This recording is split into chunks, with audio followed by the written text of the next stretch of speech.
Next, John Stoody is going to go from the Association of Oil Pipelines.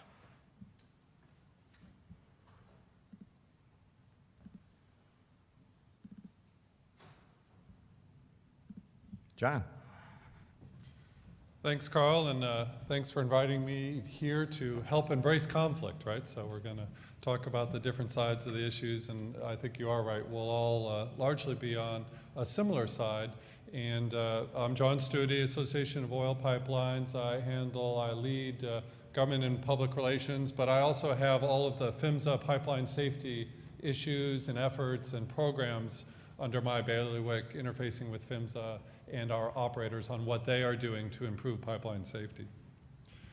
So one place we look to talk about age is to the experts. NTSB incident investigator, she was asked, this is Deborah Hersman, you may be familiar with her. She was the previous board chair, and she was asked at a hearing.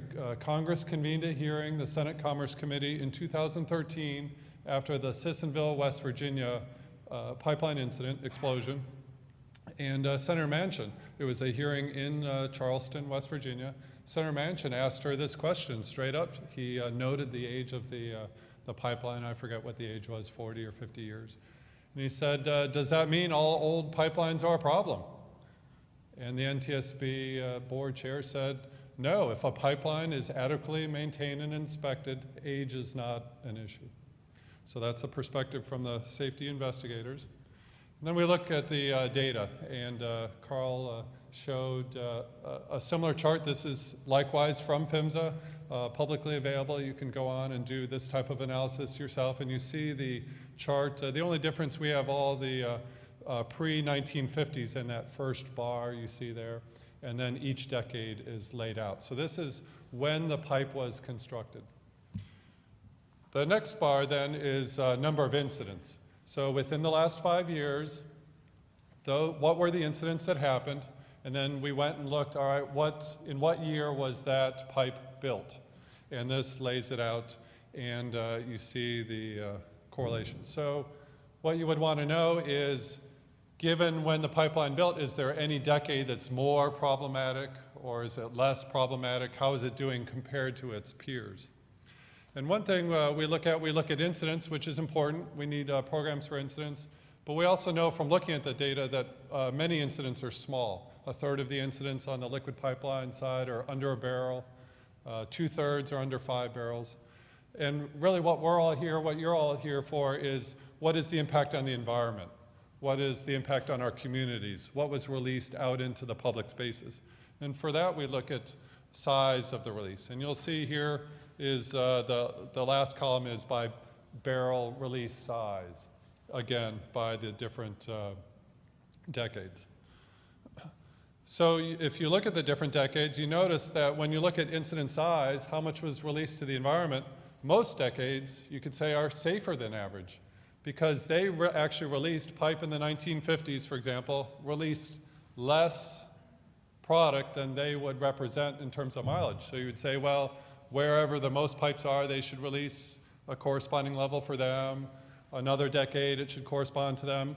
You know, in theory, all of the lines would be touching each other, or flat, but we know some decades are better, some decades are worse.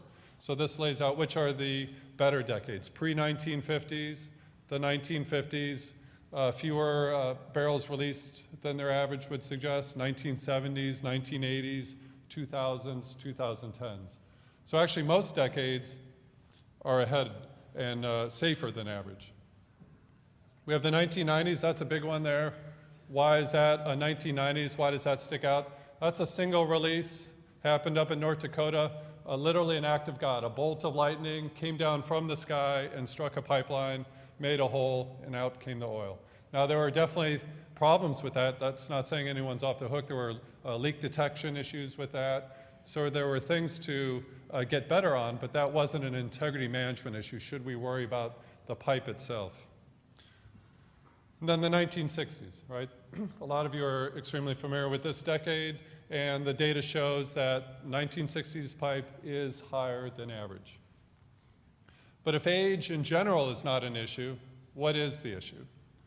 Here's a picture from Marshall, Michigan. from the release. That's one of the main examples. And what happened there? The seam weld type. And this is something we see in certain pipes. What was the type of weld technique used to make that pipe? Pipe toughness, some of the other incidents.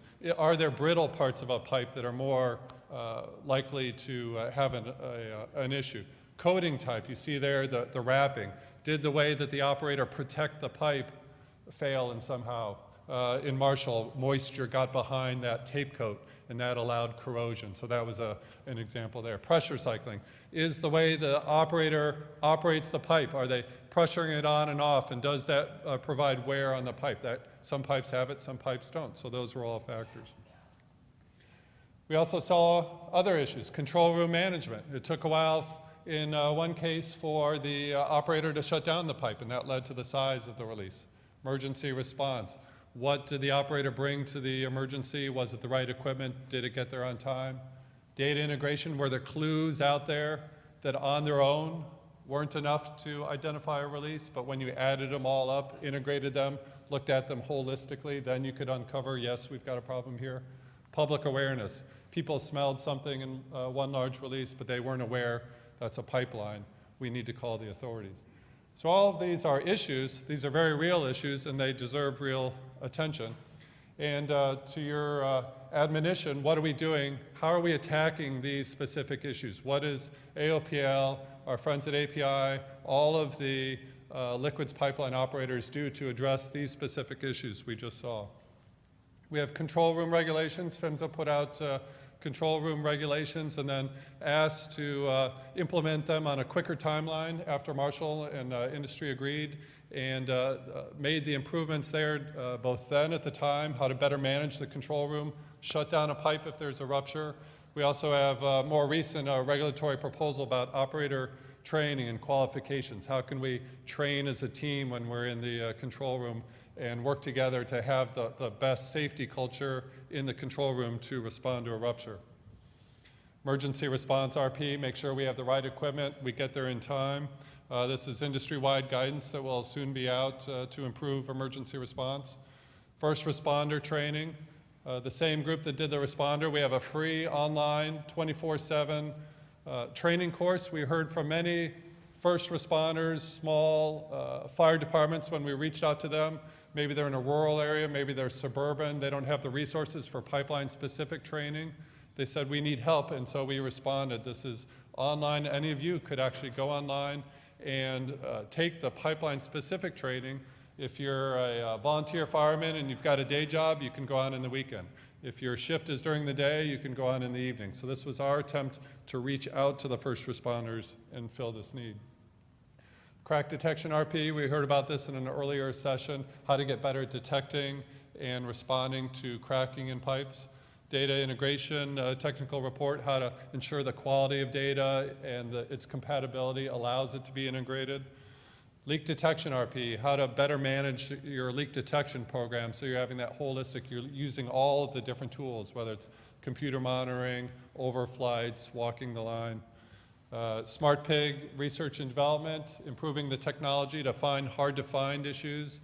We're great at corrosion. That's come down 76% over the last 15 years, largely because of ILI technology. We're doing pretty well with cracks in the seam bodies, or in the pipe body, but then small cracks can hide in the seams, and so we're trying to improve our technology there. And then pipeline safety management systems, a issue recommended by the NTSB after the Marshall, Michigan experience incident, and a way that NTSB saw it, it helped the aviation industry, it helped the nuclear power industry, it had helped chemical manufacturers look holistically at their pipeline safety programs. So as a way to comprehensively manage, pull together all of the different programs, ensure management is engaged, ensure senior management is engaged, have it be a tool to improve safety culture and staying on top of both the safety status, performance status of an organization, and then provide a way to continuously improve safety. So all of these, here are 8 different ways that we're working to address the specific issues that we're seeing in pipelines. Thank you very much.